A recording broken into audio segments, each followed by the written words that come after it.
My best friends and wife forgot my big moment, and now I'm struggling to cope with the betrayal. Pretext: I completely understand there are much greater tragedies out there than what I'm about to describe. Need to write this out and appreciate any feedback or strategies. Myself, my wife and friends from college, including best friend and his wife, have been doing a college football pick'em league for the last 12 years. It's for fun, but I'd say most everyone takes it somewhat seriously. Since we've had the league, different people won, but for 6 years in a row one particular guy kept winning. Each year, we have a big tailgate party at a game where the winner of the previous year is honored with a speech and trophy. Last year, we even arranged for a surprise cameo to be played at the tailgate for the guy who won his 6th in a row. I broke his streak last year and won the league, but I was also the person who typically got the trophy and arranged the cameo or some of the other cool things we've done. So yesterday was our big tailgate, and it was my chance at being recognized as the person who won the previous year. A few hours in, my wife had a few drinks and said, "I don't even know what we're doing this year for. Person who won 6 years in a row." Then I said that actually I had won, and her whole face changed. Our friend standing next to her turned white as a ghost. First they laughed, then said, "No, wait, it was you." I realized that until that moment it hadn't occurred to them, or anyone, to do anything. There was no trophy, speech, anything.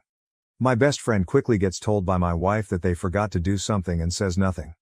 Can't make eye contact. Gets worse for me. After it sets in, I'm in the bathroom an hour later. I walk out and some people start clapping, because my wife had awkwardly arranged for the crowd at the party to do something. It's worse, because the guy who won 6 years in a row and had been a recipient of some cool stuff is laughing hysterically that everyone forgot to do anything. I'm just sad. I don't really want to talk to my wife. She gave me a very short apology this morning and offered sex to cheer me up. Made it worse? Drove 6 hours home crying here and there, wondering how a group of people I love and care about would drop the ball. Sent a text out to some saying how shitty it was to be forgotten. Sucks. I'm sure tomorrow I'll be less sad. Relevant comments. Comment 1, you're the planner. You're the one that keeps people together and makes sure no one or thing is forgotten. So when you don't do all the work, no one else does. It's really crappy they forgot to celebrate your win. You deserved a hurrah and they let you down. Really sorry, OP. Congrats. Comment 2, they did drop the ball, and then handled it really inappropriately. Sincere apologies were needed ASAP, and then making it up to you. I'd truly join another league just to take your mind off it and detach a little from that scene. Even if they don't do celebrations, you're the planner of the group that still isn't cool. I hate football, but this got me worked up. Comment 3, everyone likes to accept rewards and praise, but not everyone likes to return the favor. OP went out of their way to make sure whoever won had a good time and felt special, for 6 years, and got nothing in return when it was his time to shine. And to top it off, his wife is trying to downplay it and act like he's overreacting. Feels bad. Least they could do is apologize, especially the MF who laughed after OP is the one who made his win special in the first place. Comment 4, next time your wife is upset, offer her sex to cheer her up. Comment 5, this isn't stupid at all. You're validated in feeling how you do, and it's shitty as fuck that your friends, and wife, didn't recognize how important this was to you. I totally get it, it isn't about fantasy football, it's the pretense of the entire situation. Honestly, if it were me, I would tell my friends via phone call or face to face, not text, and tell them how it made you feel unappreciated as a member of the friend group, as well as how it hurt how they reacted after realizing you were the winner, not because it was over a game of fantasy football, but because this is clearly something you all put effort and emphasis into for multiple years, and there's no excuse for just brushing you off. I would also tell your wife how it made you feel with offering sex. Sex isn't something to be rewarded or withheld, and that set off smoke alarm bells for me personally. You deserve to be surrounded by people who appreciate you the same way you do for them. This isn't something to accept, it's important that you say something. I know it's uncomfy, but it's worth it. Sending you love, OP. Thank you very much, really. I teared up that anyone felt sympathetic. I'm in my house and feel like I'm on an island by myself. Update, it's tomorrow, after a night where I slept in the guest bedroom. Late last night I got an email apology from the girl who turned white when she found out.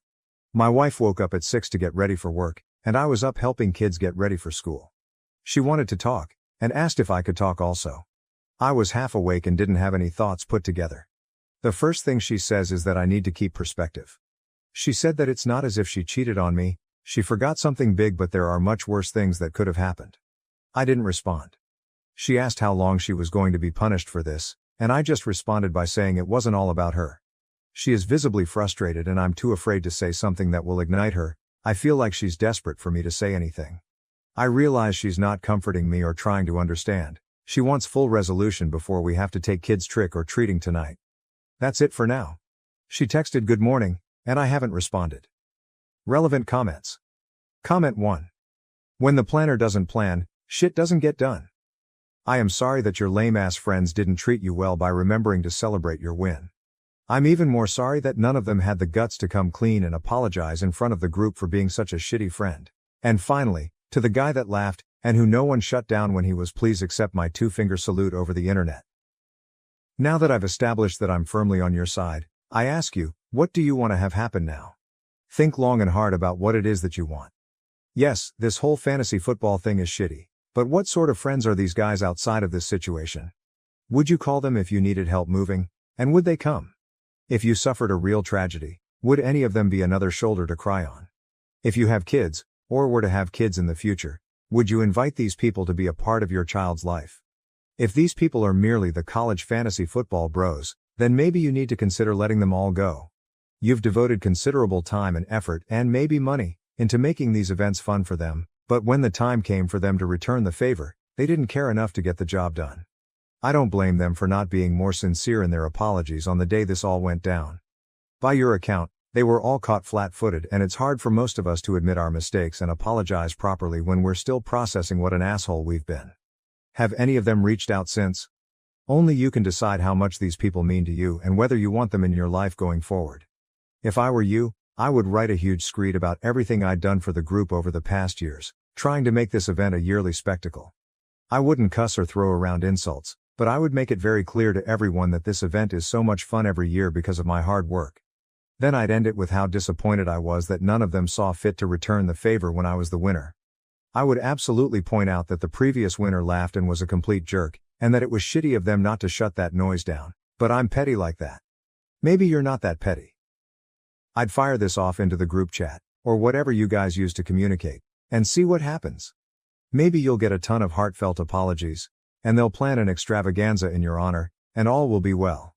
Or maybe you'll get back a bunch of hate, and you'll see their true colors. Either way, you'll have your answer as to what sort of friends they really are. Once you've sorted the friends situation, you'll need to sort things with your wife. I have a lot of questions for her, and I imagine you do too. Why didn't she organize something to celebrate your win, for starters? The wife might be something that requires marriage counseling, but only you two can determine that. OP, I don't know. I don't want anything. As of this morning, I'm just wanting to not have this tension with my wife. But I'm kinda stuck on feeling let down, and she's supposed to be the person that doesn't do that. Comment 2, is your wife always as shitty as she seems here? OP, no, she's great, and a wonderful partner. But one major part of her personality is that she hates any feeling of having done something wrong. It's like she becomes a different person. Comment 3. So, bad sex and a weak apology is how she makes up for it. Comment 4. And then getting upset at OP for feeling hurt and making it about herself.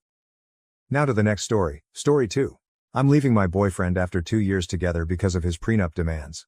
Why I chose to walk away from a relationship that felt one-sided. I'm 34F, breaking up with my boyfriend, 34M, because of a prenup. I've been with my boyfriend for about 2 years. Everything is going well and we love each other. We've been discussing marriage and he mentioned he would not marry me without a prenup. We discussed this in detail, and I did not like what he proposed. His family owns a lot of property, land, and has lots of savings. After marriage, he wants me to move into one of the houses his parents own. I told him I'm uncomfortable building a life and a family in a house I have no ownership in, and he didn't understand. I told him I'd prefer to rent a place together, or we can live temporarily in one of his parents' houses and look at property together, but he refused. He said he liked the houses his parents and he already owned. He said he would not buy other property. He said he would not sell any of his property to buy one with me. He told me if I wanted to own property, I could save up money by living in one of these properties and invest in one myself. Problem is, he would be entitled to half if we divorced since my purchase would happen after marriage. He told me I could pay his parents' rent if I feel like I don't belong on the property. He told me I could buy half of the house we live in from his parents. Problem is, I don't like the houses that him or his parents own. They also have a lot of stuff and I feel like there's no space for me. I want to look at houses, I want to pick the place I live in, and I want to do it with my partner. I've made this clear to him over and over, but he won't budge. He earns more than me, and he has more assets than me for sure. He made it clear he was afraid I was a gold digger, and he wanted to protect himself and his family's assets from me, which I can understand. This whole thing has made me feel very weird. This topic has come up before, and it has always made me feel very small. It makes me feel like all he cares about are his assets. It makes me feel like he wants me as long as I fit into the life he already built and doesn't care to build one with me. It makes me feel like a gold digger. He has enough money to retire right now and live comfortably. I don't. He basically told me that whatever money he earns now, he can spend, so he won't be investing in too much anymore. He expects our earnings and our savings after marriage to be split. Which I feel off about. I'm sure this is normal for some people. I'm sure other people would be happy to be with someone who was well off. I am not. I want someone beside me building a life with me, not someone who has built a life with his parents and wants me as long as I behave and fits into his life, which is how he's been making me feel. So I'm leaving him. I welcome opinions on this. But yeah, it's been too long that this has made me feel off about our relationship. I'm protecting my peace and leaving him with all his houses and money.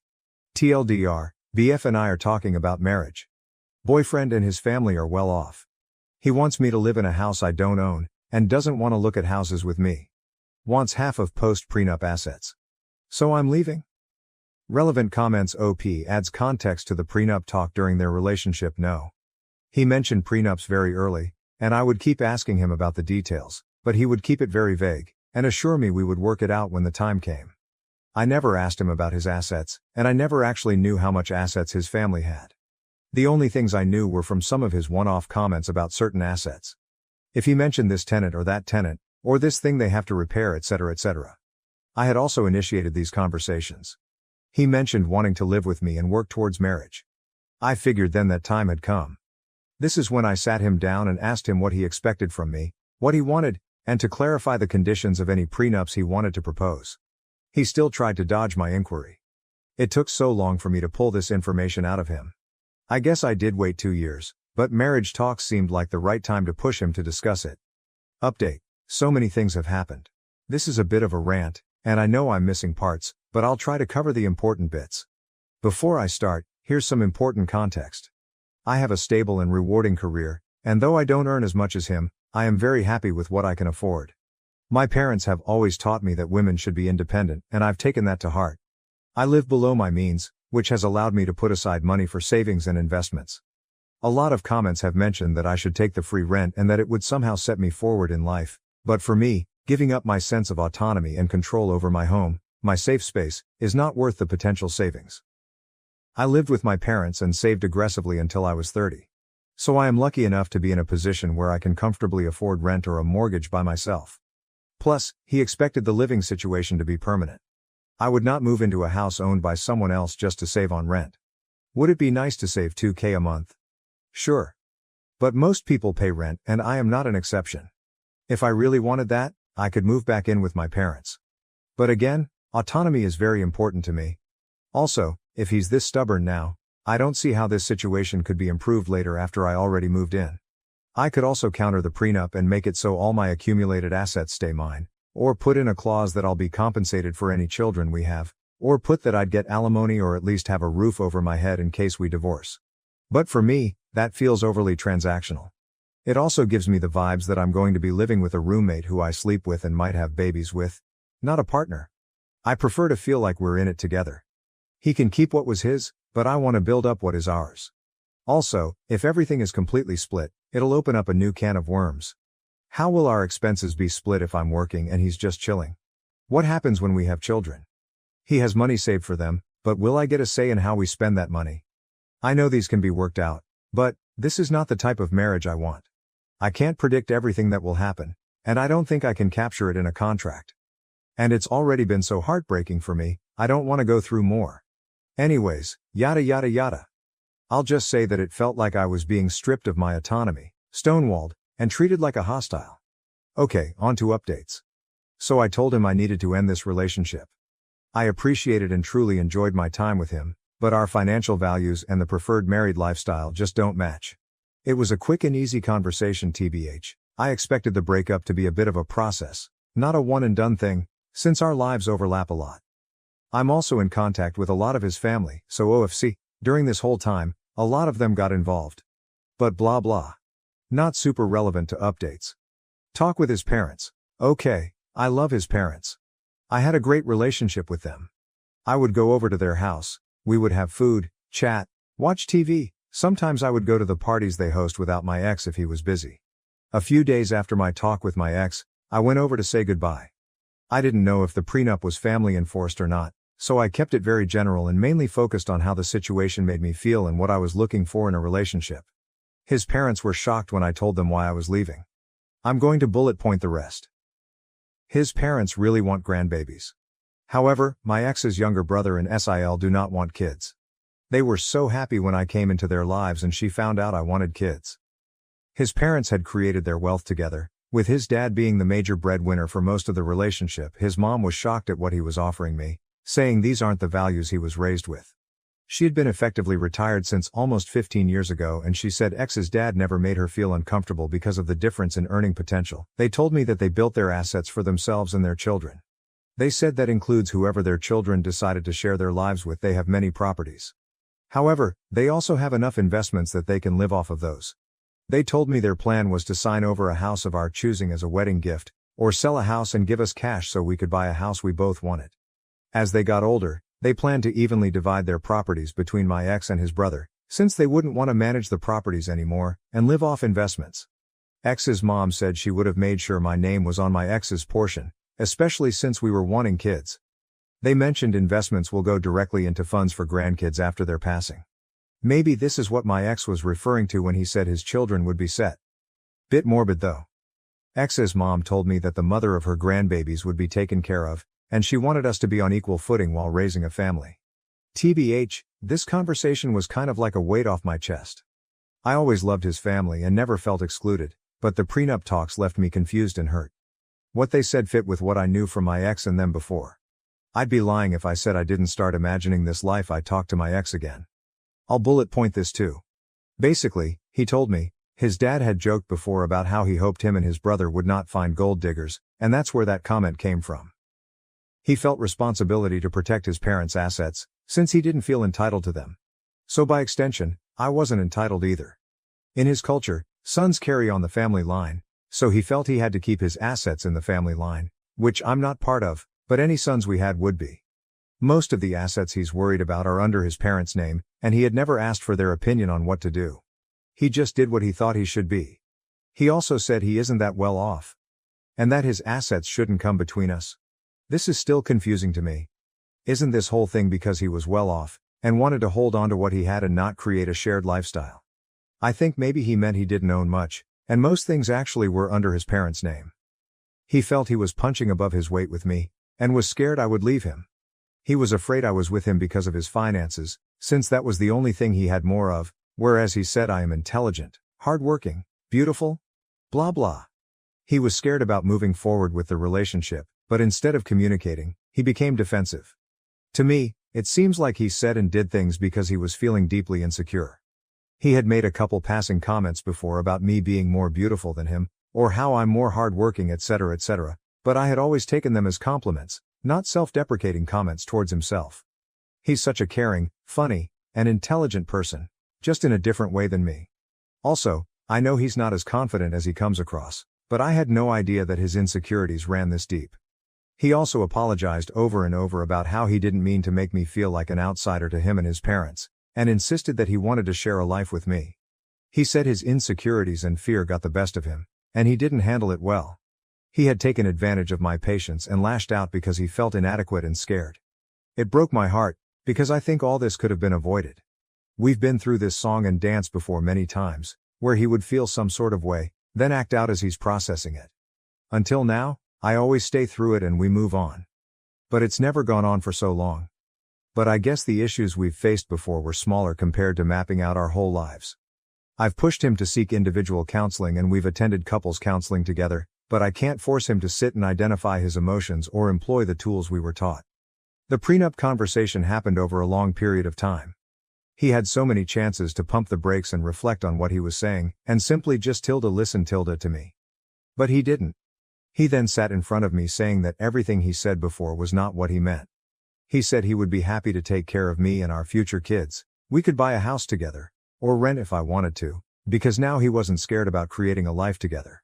Completely opposite to everything he had been saying.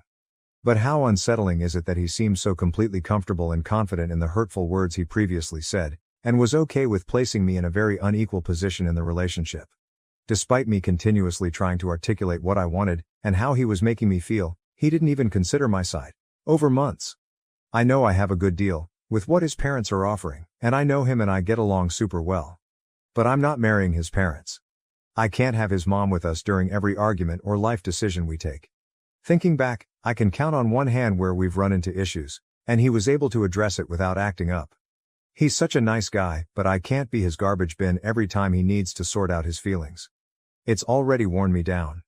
He's a grown man, he's intelligent and intuitive, he's had 2 years to learn how to communicate with me, and he's not. I honestly can't tell if what he said to me is genuine, or coming from his parents, or coming from a fear of losing me. I could give him the benefit of the doubt again, and move forward with the relationship, as I've done in the past, but I'm tired. I think this is a fixable problem, but I also have not seen any improvement since we started dating.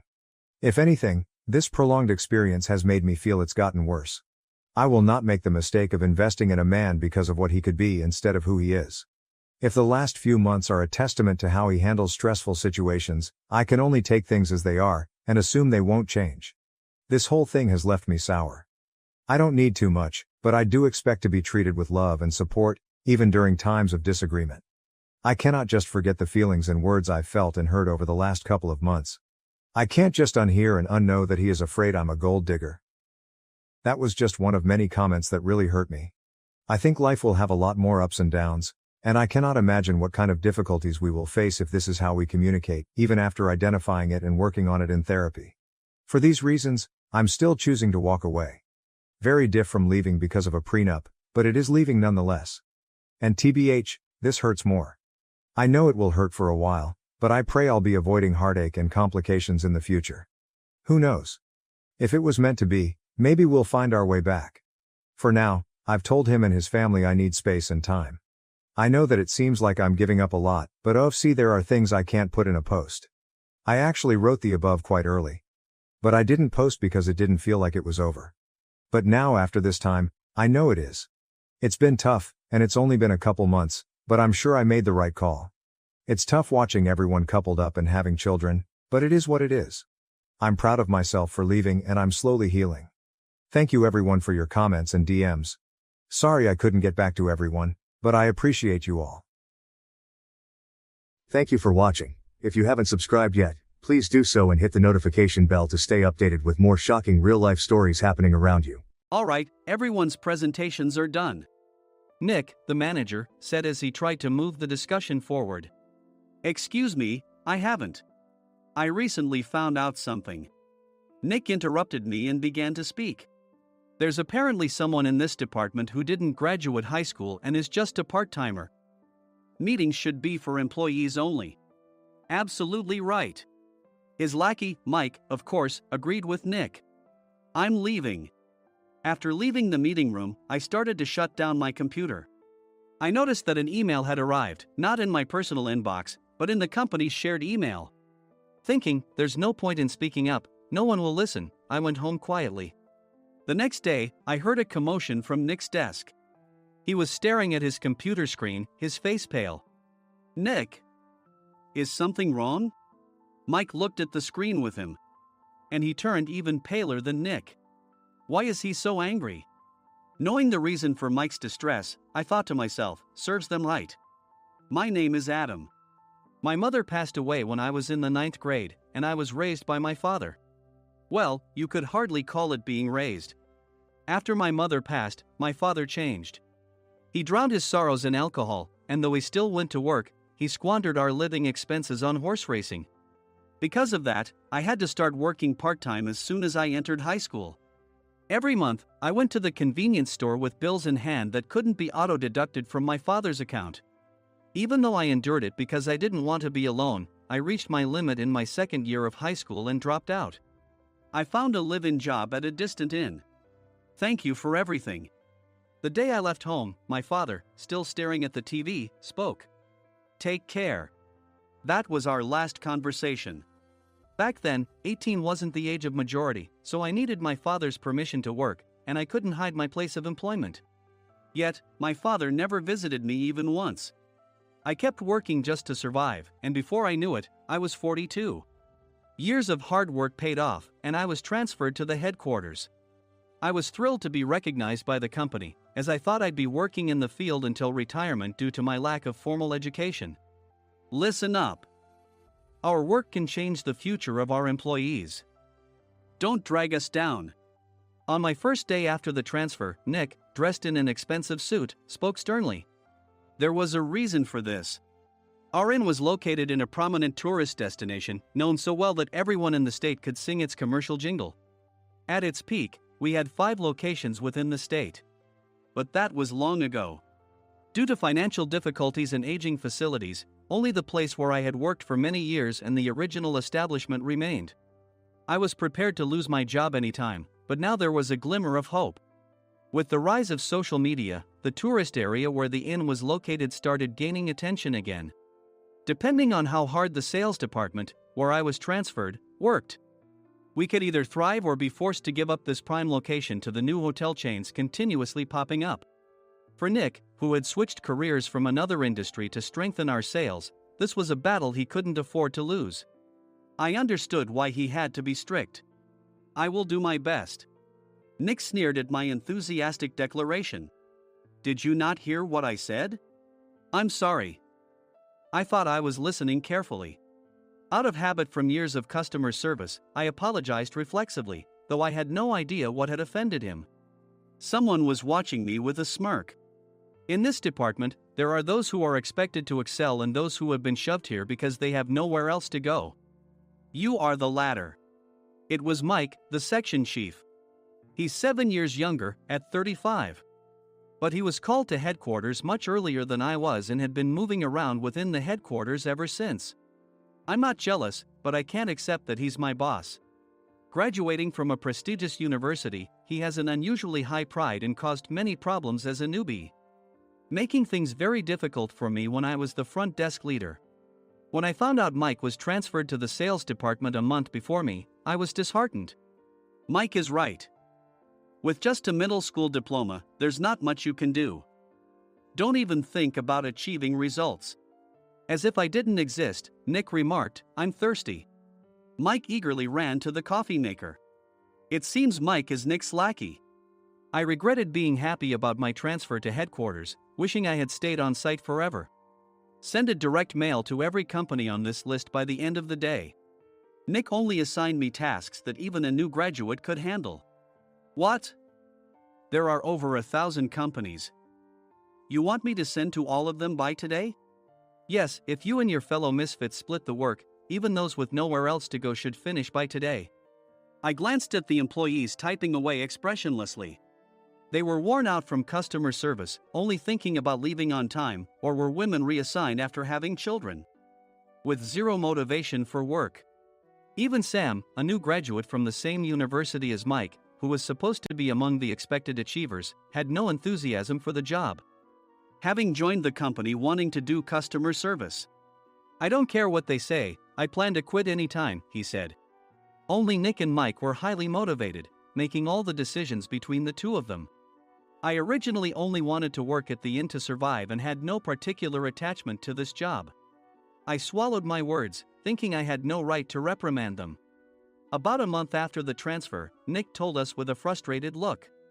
To commemorate the 50th anniversary, we've decided to create a plan exclusive for one group per day. Originally, Mike and I were supposed to come up with it, but our president, Mr. Thompson, insists on hearing everyone's opinions. So, you all get a chance. As Nick explained, Mike began handing out prints. Make sure not to embarrass Nick. If your ideas are half-baked, you'll have to redo them.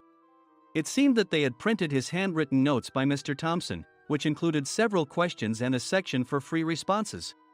It made sense why Nick had to seek our input, given that all responses had to be submitted to Mr. Thompson. We were given a week to think about it, and a meeting was scheduled to compile our ideas. My plan is to let guests enjoy both the old and modern America. Nick began the presentations. Guests would watch a master confectioner at a nearby traditional sweet shop make sweets in front of them. The welcome drink would be premium tea in a bottle. Nick's plan was certainly attractive. After his presentation, Nick called on us to present in the order we were seated. Just as I stood up for my turn. All right, everyone's presentations are done. Excuse me, I haven't. I recently found out something. Nick interrupted me. There's someone in this department who didn't graduate high school and is just a part-timer. He was likely talking about me. I joined the company as a part-timer and was made a full-time employee when I turned 20. That was 20 years ago, so Nick and Mike probably had no chance to know until recently. Meetings should be for employees only. Absolutely right. After that, Nick kept creating opportunities to solicit everyone's opinions, purposefully excluding me from speaking. The meeting unexpectedly heated up and went past the scheduled end time. A few people asked to leave, and the discussion continued with the remaining few. Still here? Normally, you'd leave in that situation. Though I had no attachment to the job initially, hearing kind words from customers made me want to make them happier. For someone like me, with nowhere to go, the inn was my home and customer service was my life. I felt pathetic about my current self. I'm leaving. I left the conference room and started shutting down my computer. I noticed an email had arrived, not in my personal inbox, but in the company's shared email. Thinking no one would listen to what I had to say anyway, I quietly went home. The next day, while preparing the DM as instructed, I heard a commotion from Nick's desk. In his haste to stand up, he hit his knee on the desk. He stared at his computer screen, his face pale. Nick! What's wrong? Mike, thinking he should be the first to rush over, approached Nick while still wearing his coat. He peered at the screen with Nick. And he turned even paler than Nick. Why is he so angry? Who is responsible for this company? Nick, more irritated than ever, asked, and Mike answered without checking. Probably Sam. Sam wasn't there because he was attending a morning training session for new hires. Nick gave up on getting angry and returned his gaze to the screen. They were looking at an email that arrived right after the end of the working day yesterday. Apparently, no one, including me, had checked it before leaving. The email was from a large company that used us for their annual employee trips. The president and executives of that company also frequently used our services personally. President of the company, Mr. Mason himself had declared that neither he nor his company would ever use our services again. Well, some companies cancel their employee trips or stop using our services due to financial struggles. Let's just move on.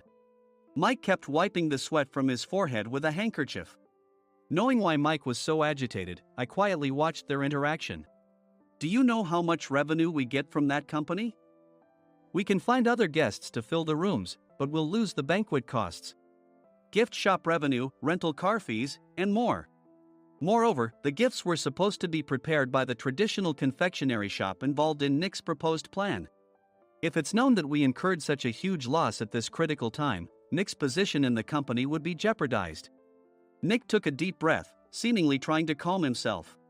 All right, Mike. Go to New York right now and apologize to Mr. Mason. What? You're coming with me, right?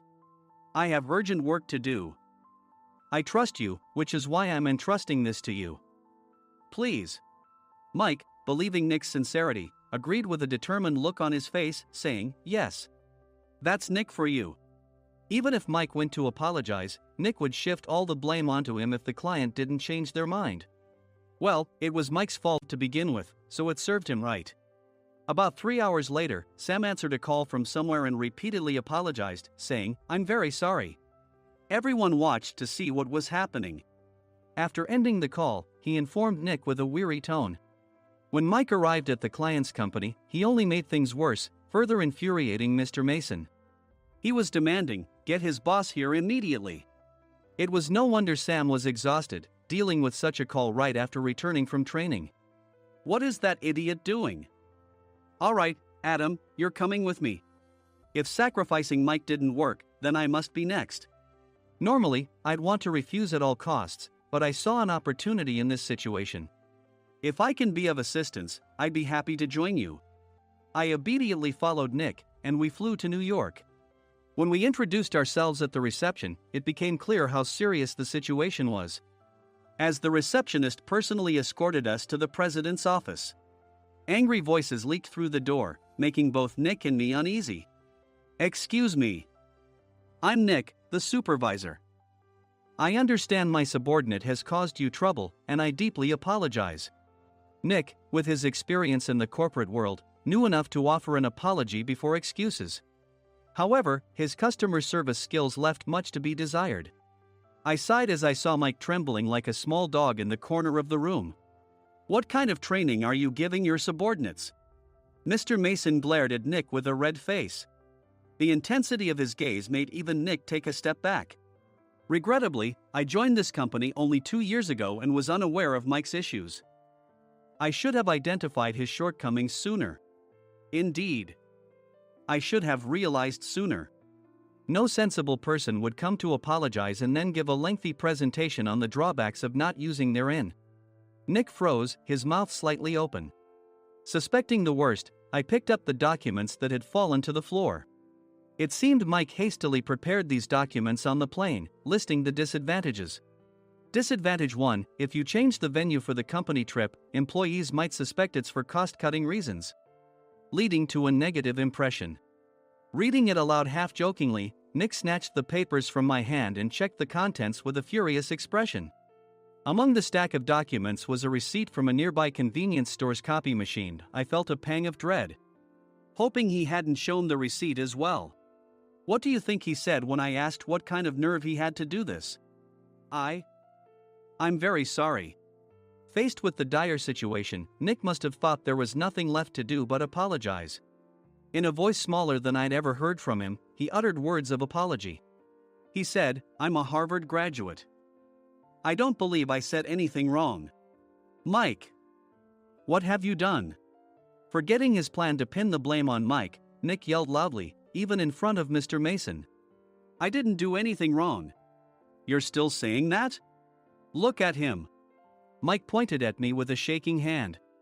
"I was assigned to headquarters in my 20s and now I'm a section chief.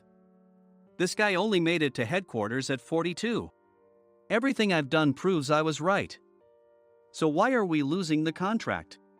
Having said his piece, Mike collapsed to the floor. "Of course. You were sent there because you had nowhere else to go." Mike never expected to hear such words from someone he looked down upon.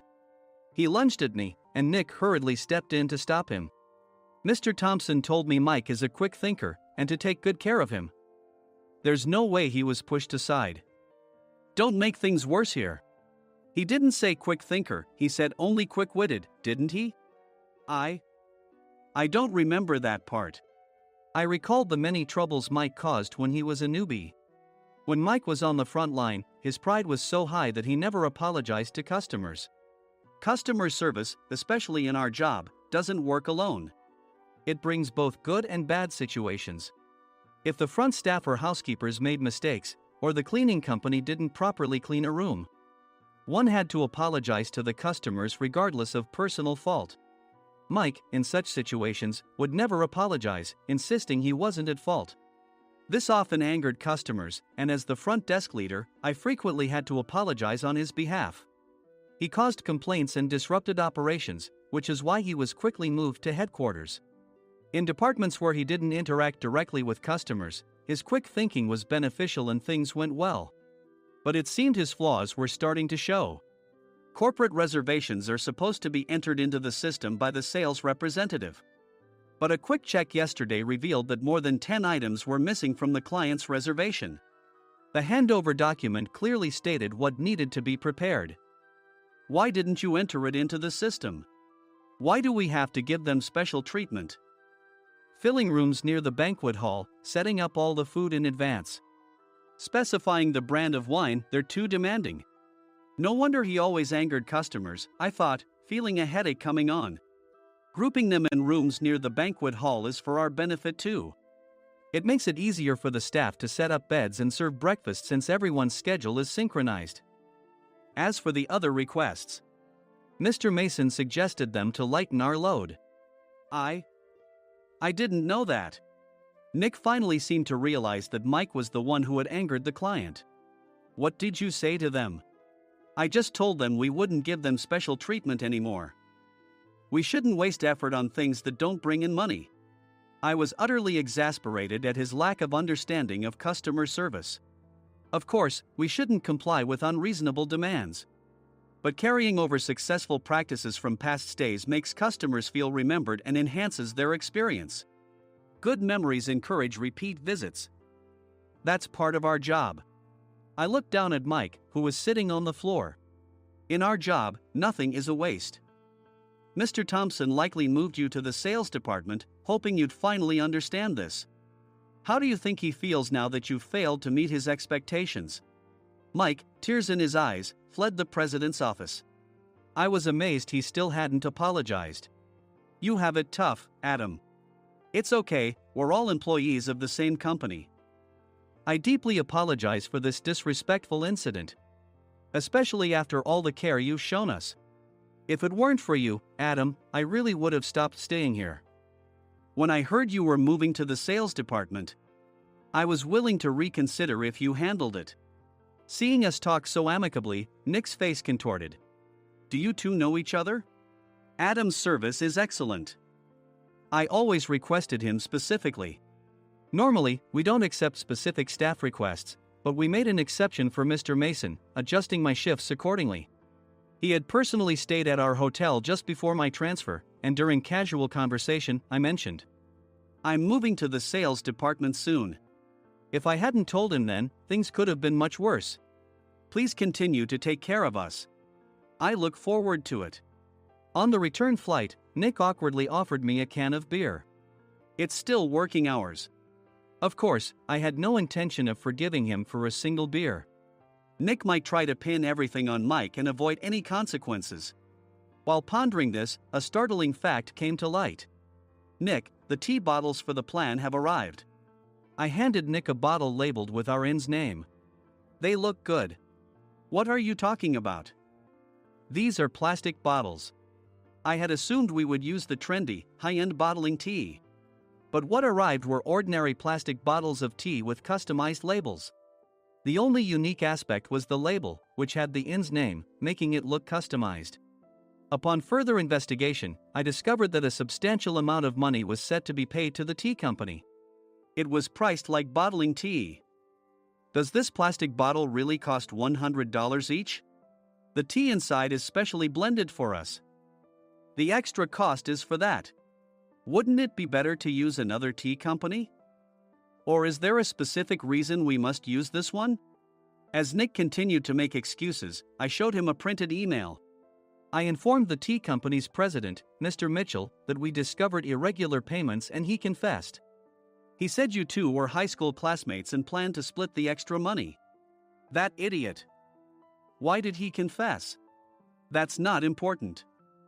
You should worry about yourself, this could turn into a police matter. Opening the bottle cap, I suggested. How about calming down with this tea? It supposedly has a relaxing effect. Nick drank the tea frantically. In the following days, decisions were made about their fates. Mike was reassigned to the General Affairs Department, with no chance of transfer or promotion, as per Mr. Thompson's orders. As for Nick, since the payment to the tea company hadn't yet been made, he narrowly avoided legal trouble. Instead, he was encouraged to leave the company, and to avoid further complications, Nick submitted his resignation. Rumor has it that connections between HR departments have made it difficult for him to find new employment. Even though it was good to have those two gone, something unexpected happened in the sales department. Everyone became motivated and united in refining the 50th anniversary plan. In the end, my plan was adopted. We collaborated with the Tourist Information Center to provide personalized guides. The plan, tailored to the number of guests, was truly special for the 50th anniversary. Hey, is Adam's family coming to stay? I immediately booked that special plan for my family. Sam noticed it on the reservation list and quickly picked up on it. Yes, I'm inviting my father. That's great. I might invite my parents too. I lacked the courage to face my father just as Adam. But here, with the confidence Mr. Mason praised, I felt ready. The 50th anniversary plan was a perfect opportunity to reconnect with my father. I hoped to bring back the days when we could laugh together as we once did.